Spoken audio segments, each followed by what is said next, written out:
covering every county. This is your statewide newscast, Arkansas Today. Good afternoon, I'm Mallory Brooks. Thanks for joining us for Arkansas Today on this chilly Thursday afternoon.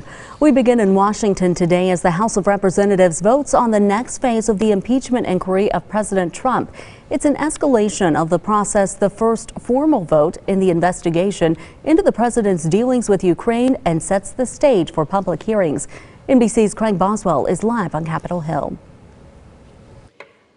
On this vote, the yeas are 232, the nays are 196. The resolution is adopted. For only the fourth time in history, Congress is moving forward with a formal impeachment investigation of a president. What is at stake in all of this is nothing less than our democracy. Today, the House voting to take the investigation into President Trump into a public phase.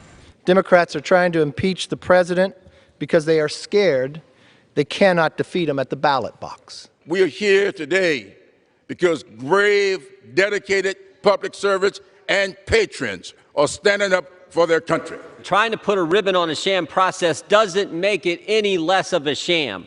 Today's resolution would permit public hearings, allow staff attorneys to question witnesses, and enable the president or his counsel to participate in the proceedings. Republicans and the president have complained about a process that has so far played out behind closed doors. There's one single obsession on Capitol Hill, and it's getting rid of Donald Trump. These proceedings focused on the controversial call between President Trump and the president of Ukraine, and questions of whether there was an abuse of power when in pressuring a foreign country to dig up dirt on a political rival in exchange for military aid. White House official Timothy Morrison was on that call. He's the latest of several witnesses who have testified behind closed doors. Morrison, a top advisor on Russia and Europe, stepped down from his White House post on Wednesday and is testifying against the wishes of the White House.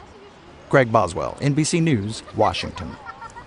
Craig, thank you. Well, after the House voted to formalize impeachment inquiry procedures, President Trump tweeted the greatest witch hunt in American history. Back here at home, a double homicide investigation is underway in Benton after police say a husband and wife were found shot dead overnight, and the brother of one of the victims is now facing murder charges. We're told 26-year-old Mark Talbert and his 29-year-old wife Megan were found dead inside a home on Freeman Street. 29-year-old Lucas Talbert was on the scene when officers got there, and he was arrested for both murders. It all unfolded just before midnight last night. Police have yet to release any possible motive. It's the first double homicide in that city since 2005. An Arkansas State University cornerback is set to appear in court today after being arrested on suspicion of domestic battery. Arkansas State University police arrested Nathan Page yesterday afternoon. Page faces a felony charge and has been suspended from the football team pending further information. Page is being held in the Craighead County Detention Center.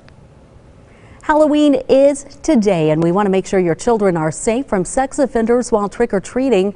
According to Jennifer Dean Jordan with the Division of Community Correction, the first recommendation she would give to parents is to check the Arkansas Crime Information Center's website for the sex offender registry.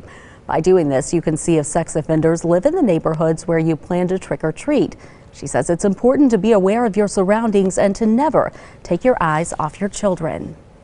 Knowledge is power, and that equates to community safety when it comes to knowing where sex offenders are in your community, being able to recognize them, and then leaning on your local law enforcement community to keep you safe.